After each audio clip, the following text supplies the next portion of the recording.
तो हेलो बच्चों, हम स्टार्ट करते हैं chapter 3 matrix.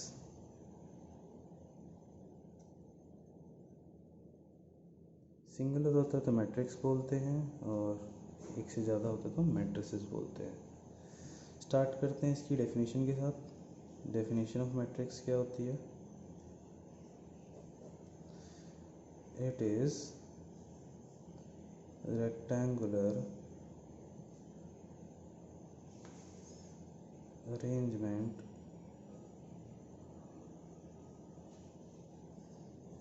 of numbers and functions। Matrices क्या है? जब हम नंबर्स को या फंक्शंस को एक रेक्टेंगुलर अरेंजमेंट में सेट करते हैं। रेक्टेंगुलर अरेंजमेंट मतलब जैसे एग्जांपल देखते हैं इसके, जैसे 2 3 4 5 7 3। ये क्या करा मैंने? रेक्टेंगुलर अरेंजमेंट करा। इसको हम जनरली क्या करते हैं? स्क्वायर ब्रैकेट में क्लोज करते हैं। और एग्जांपल देखते हैं 2 3 4। ये हो गया sine theta cos theta minus cos theta और टेन थीटा। ये फंक्शंस है। इसकी हमने रेक्टेंगुलर अरेंजमेंट कर दी तो ये भी हमारा क्या बन गया? मैट्रिक्स बन गया। तो ये इसकी बेसिक डेफिनेशन कि जब हम नंबर्स में सारे रियल नंबर्स आते हैं, रियल नंबर्स को या फंक्शंस को रेक्टेंगुलर अरेंजमेंट में सेट करते हैं तो वो मैट्रिक्स कहलाता है। मैट्रिक्स को हम स्क्वायर ब्रैकेट में पुट अप करते हैं। ये हमने डेफिनेशन पढ़ ली, एग्जाम्पल पढ़ ली। अगला जो हमारा टॉपिक आता है वो आता है ऑर्डर ऑफ मैट्रिक्स।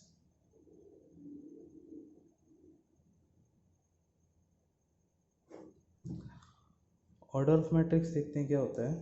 जैसे मैंने एक मैट्रिक्स ले ली 3 5 9 4 6 7 2 6 5। सबसे पहले हमें इसमें देखना पड़ेगा कि रो क्या होता है और कॉलम क्या होता है। ठीक है, तो जो ये है हमारी, ये रोज होती हैं। ठीक है, जो हमारी जो हॉरिजॉन्टल लाइन होती है ये रो होती है। जैसे ये हमारी R1 हो गई, ये हमारी R2 हो गया, ये हमारा R3 हो गया। ठीक है, ये रो 1 रो 2 रो 3। और जो वर्टिकल होते हैं ये हमारे कॉलम्स होते हैं। क्या होते हैं? हमारे कॉलम्स। तो ये हमारा C1 हो गया, ये हमारा C2 हो गया, ये हमारा C3 हो गया। ठीक है, हमें क्या है, हर उसमें नहीं मेंशन करना, हमें बस पता होना चाहिए कि रो क्या होती है एंड कॉलम्स क्या होते हैं। तो कुछ जनरल नोटेशन है हमारी, जैसे कि जो हमारी नंबर ऑफ रोज है उसको हम m से डिनोट करेंगे। नंबर ऑफ रोज को किससे डिनोट करेंगे? m से। जैसे इस वाली मैट्रिक्स में अगर हमारी 3 रो है तो m की वैल्यू हो गई 3। और नंबर ऑफ कॉलम्स जो है उसे हम n से डिनोट करते हैं। तो यहाँ पे n की वैल्यू भी 3 हो गई। अब था ऑर्डर। ऑर्डर क्या होता है? Order is m cross n। ठीक है, ऑर्डर क्या है हमारा? m cross n। मतलब जैसे यहाँ पे अगर 3 रो है 3 कॉलम है तो इसका ऑर्डर हो गया 3 क्रॉस 3। यहाँ मल्टीप्लाई करके नहीं लिखना, बस हमें क्रॉस में लिखना है। ये वाली मैट्रिक्स है, इसका ऑर्डर क्या है? रो कितनी है? 1 2। कॉलम कितनी है? 1 2 3। तो इसका ऑर्डर हो गया 2 क्रॉस 3। इस वाले के लिए रो कितनी है? 1 2 3 और कॉलम कितनी है? 1। तो ये हो गया 3 क्रॉस 1 की मैट्रिक्स, ये 2 क्रॉस 2 की मैट्रिक्स। ठीक है, ऑर्डर निकालना बहुत ईजी है। ये यूज़फुल भी है। यूज़फुल किस लिए? जैसे अगर आपको बोल दिया जाए 2 क्रॉस 3 की मैट्रिक्स है तो आप इमेजिन कर लोगे एक मैट्रिक्स है जिसमें 2 रो होंगी 3 कॉलम होने वाली हैं। ठीक है, तो क्वेश्चंस करने में आसानी होती है और ये इसकी बेसिक प्रॉपर्टी है जो हमें पता होनी चाहिए। अब अगला आता है नंबर ऑफ एलिमेंट्स।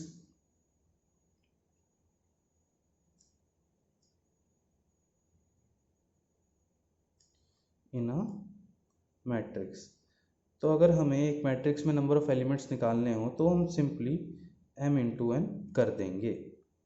जैसे यहाँ पर 3 इंटू 3 है, चलो यहाँ से स्टार्ट करते हैं। ये पहले वाले केस में 2 रो 3 कॉलम, तो नंबर ऑफ एलिमेंट्स 6 हो गए। दूसरी वाली में 3 वन ज़ा 3, फिर देन हमारे यहाँ 4 है और यहाँ पे हमारे 3 3 ज़ा 9। तो किसी भी मैट्रिक्स में अगर हमें नंबर ऑफ एलिमेंट्स चेक करना हो तो सिंपल हम उसके नंबर ऑफ रो को नंबर ऑफ कॉलम से मल्टीप्लाई कर देते हैं। यहीं पे इसका एक उल्टा भी पूछ लेते हैं कभी कभी। ऐसे अगर आपसे बोल दिया जाए कि किसी मैट्रिक्स का ऑर्डर 8 है, ठीक है, तो बताओ कितनी पॉसिबल मैट्रिसेस हैं। सॉरी, किसी मैट्रिक्स में अगर 8 एलिमेंट्स हैं तो उसके क्या क्या ऑर्डर हो सकते हैं। तो अगला क्या है, possible orders of matrix if number of elements are given। इसमें क्या करना है, जैसे मान लो कि अगर हमें गिवन है कि 8 एलिमेंट्स है एक मैट्रिक्स में, तो उसके क्या क्या पॉसिबल ऑर्डर है। सोचो, हो सकता है 1 रो हो 8 कॉलम हो, या फिर 2 रो हो 4 कॉलम है, ठीक है, क्योंकि मल्टीप्लाई करके तो नंबर ऑफ एलिमेंट्स आ जाते हैं ना, तो मल्टीप्लाई करके 8 आना चाहिए। और क्या है, फिर 4 इंटू 2 मतलब 4 रो 2 कॉलम, और 8 रो 1 कॉलम, ठीक है। अलग होता है ये, 2 इंटू 4 4 इंटू 2 अलग है। यहाँ पे आपके 2 रो होंगी और 4 कॉलम होंगी, और यहीं इसमें हमारा उल्टा हो जाएगा, यहाँ हमारी रोज 4 हो जाती हैं और कॉलम 2 हो जाती हैं, ठीक है। बहुत इजी चीज़ें पढ़ी है हमने। क्या क्या पढ़ा है, डेफिनेशन पढ़ी, order of matrix. Order of matrix के लिए हम देखते हैं कितनी रोज हैं कितनी कॉलम्स हैं, and number of row into number of column हमारे ऑर्डर मैट्रिक्स हो जाता है। इसके बाद number of elements in a matrix, and अगर आपको नंबर ऑफ एलिमेंट्स गिवन है तो उसके पॉसिबल ऑर्डर्स क्या क्या हो सकते हैं। चलो अगले टॉपिक पे आते हैं।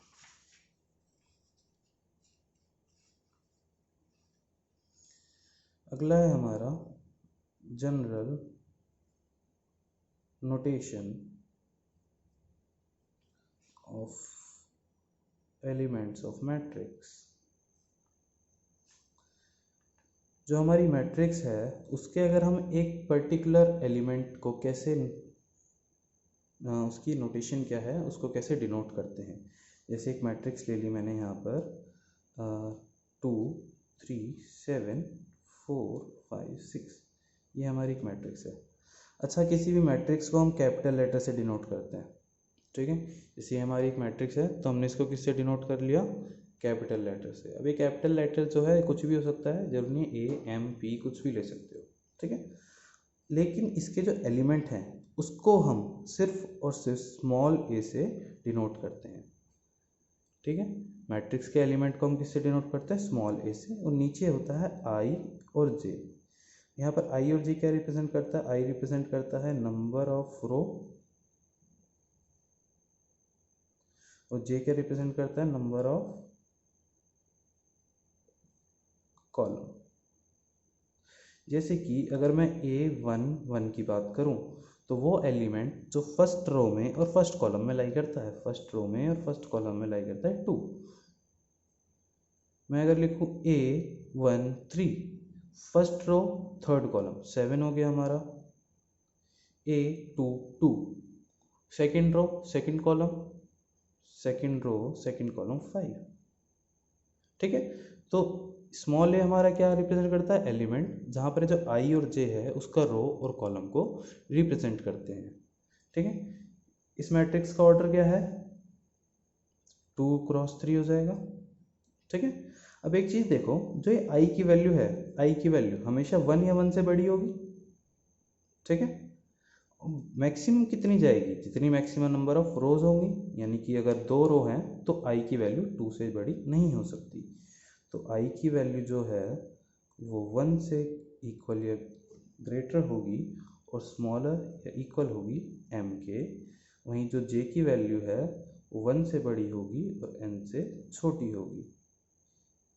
तो ये जो है ये हमारा क्या है, जनरल नोटेशन ऑफ मैट्रिक्स है, ठीक है। ये क्या है हमारा जनरल नोटेशन ऑफ मैट्रिक्स।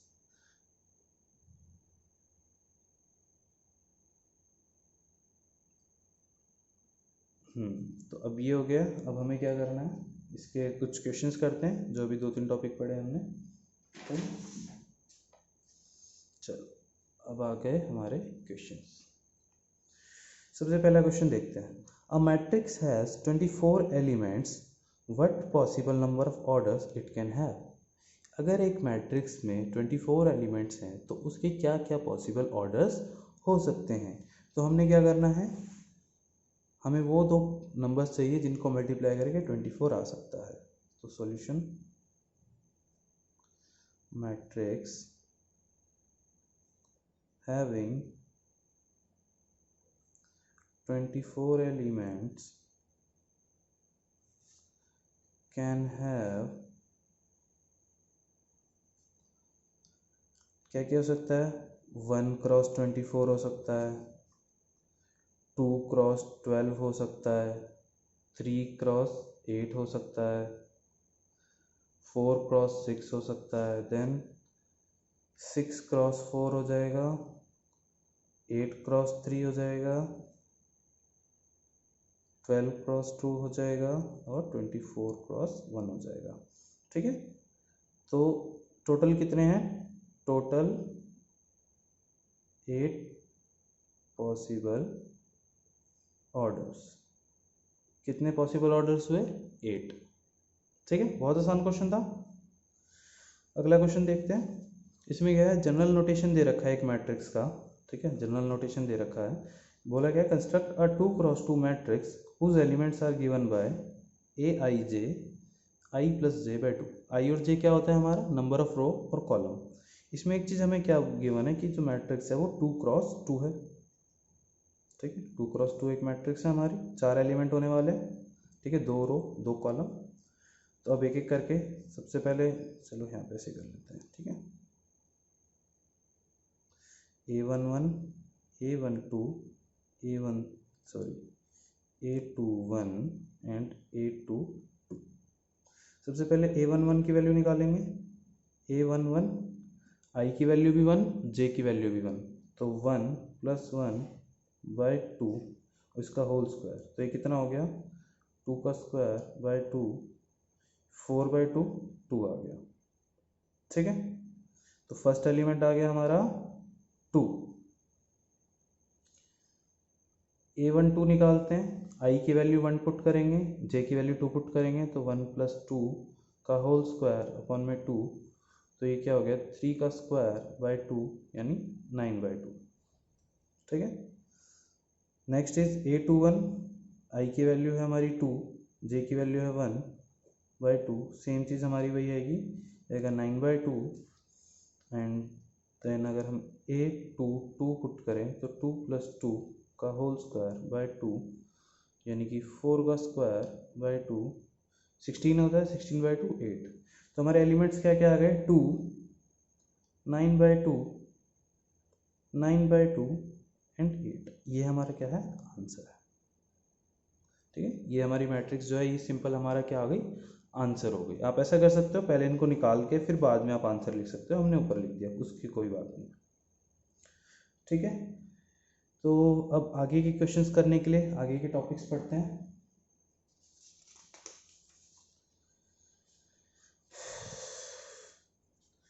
तो अगला जो हमारा टॉपिक है, बड़ा आसान और इजी टॉपिक, वो है टाइप्स ऑफ मैट्रिसेस। नेक्स्ट हमारा टॉपिक क्या है, टाइप्स ऑफ मैट्रिसेस। सबसे पहले इसमें आता है रो मैट्रिक्स। रो मैट्रिक्स वो होती है जिसमें नंबर ऑफ रो 1 हो।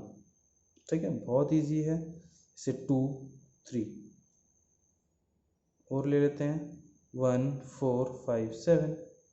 कोई भी मैट्रिक्स जिसमें रो सिर्फ एक हो, कॉलम कितनी भी हो, वो रो मैट्रिक्स कहलाएगी। तो अगर रो मैट्रिक्स समझ आ गया तो कॉलम मैट्रिक्स भी बड़ी आसानी से समझ आ जाएगा। कॉलम मैट्रिक्स में नंबर ऑफ कॉलम आपकी 1 रहती है, तो इसको हम ऐसे कर देंगे 5 7। ठीक है, सेम ऐसे इसका एग्जांपल ले सकते हो, कितने भी एलिमेंट्स डाल दो। तो रो मैट्रिक्स हो गई, कॉलम मैट्रिक्स हो गई। थर्ड आती है आपकी स्क्वायर मैट्रिक्स। स्क्वायर मैट्रिक्स नाम से पता चलना चाहिए, जैसे हमने ये एक टाइप ऑफ रेक्टेंगल है, स्क्वायर में क्या होता है, इक्वल साइड्स होती है। तो यहाँ पर क्या होगा कि नंबर ऑफ रो और नंबर ऑफ कॉलम सेम होगा। जैसे ये अगर मैंने एक 2x2 की मैट्रिक्स ली 1 5 3 7, तो ये एक स्क्वायर मैट्रिक्स है। हम 3x3 की भी ले सकते हैं, 1 1 5 2 7 9 1 4 6। ये एक 3x3 की स्क्वायर मैट्रिक्स है। बड़ी आसान डेफिनेशंस है, कुछ याद करने की जरूरत नहीं है, तो नाम पढ़ते ही आपको याद हो जाएगी। Row matrix, column matrix, square matrix. इसके बाद आता है आपका diagonal matrix. Fourth is your diagonal matrix.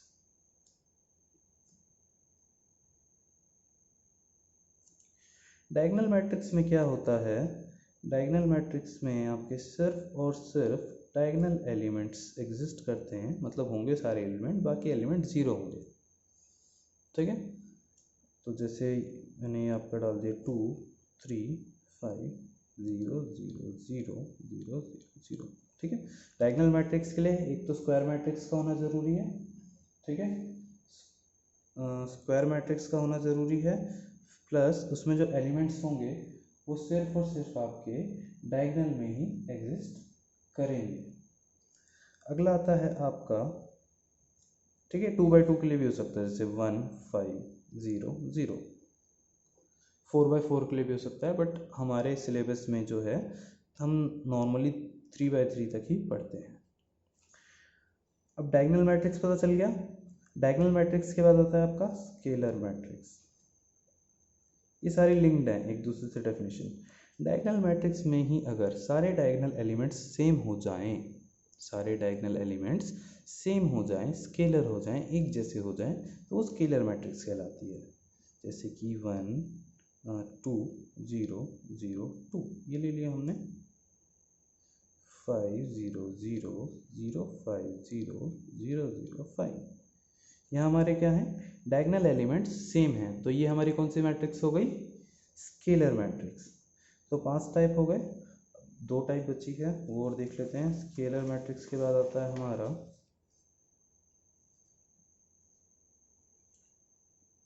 Sixth है हमारा identity matrix. Next is identity matrix.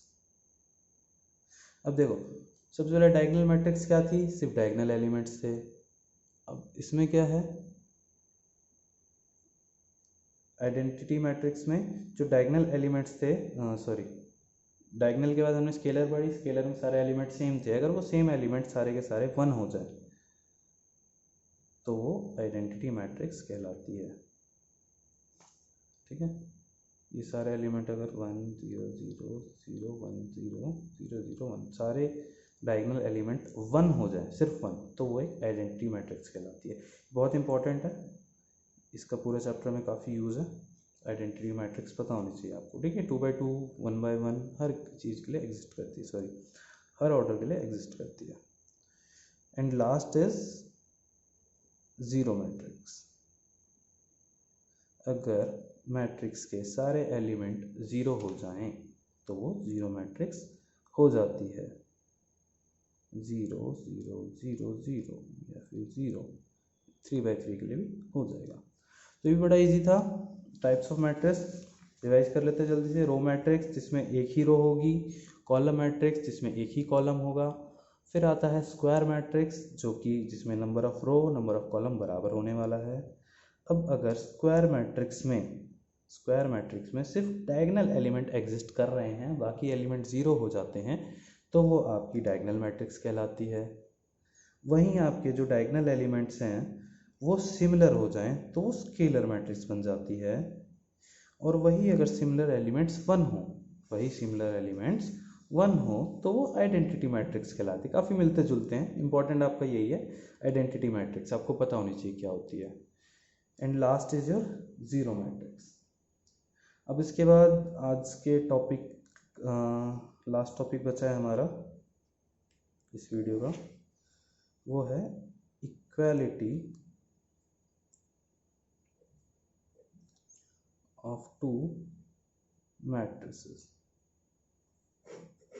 तो दो मैट्रिक्स इक्वल कब होंगे? तो इसकी दो कंडीशन है। पहला, their order must be same, बहुत सिंपल सी बात है, their order must be same. Second, their corresponding elements must be same। उनके जो कॉरेस्पॉन्डिंग एलिमेंट है सेम होने चाहिए। जैसे एक ये हो गया हमारा 1 3 5, ये बी मैट्रिक्स है हमारी। अगर मैं बोलूँ कि ये इक्वल मैट्रिक्स है तो सबसे पहले तो भाई ऑर्डर सेम होना चाहिए। अगर ये 1 क्रॉस 3 है तो ये भी 1 क्रॉस 3 होगा और उसके एलिमेंट सेम होंगे। तो अगर ये 1 है तो ये भी 1 3 और 5। ठीक है, बहुत ईजी है। आपको इसके क्वेश्चन देखते हैं। चलो इसमें कैसे क्वेश्चन आ सकते हैं।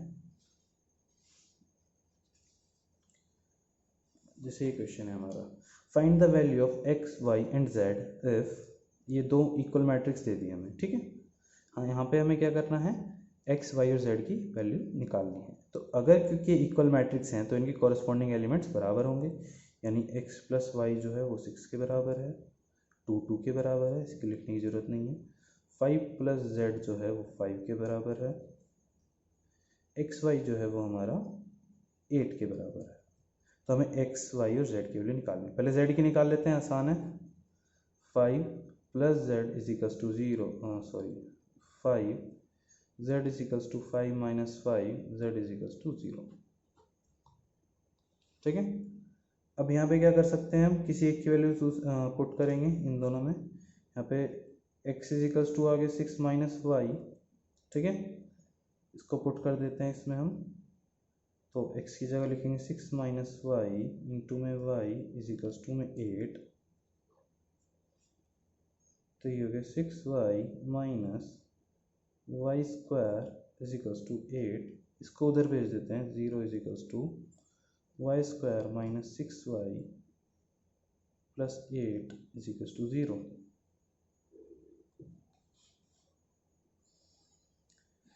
तो अब इसकी वैल्यूज़ अगर हम पुट करें, Y square minus 4y minus 2y plus 8 is equals to 0।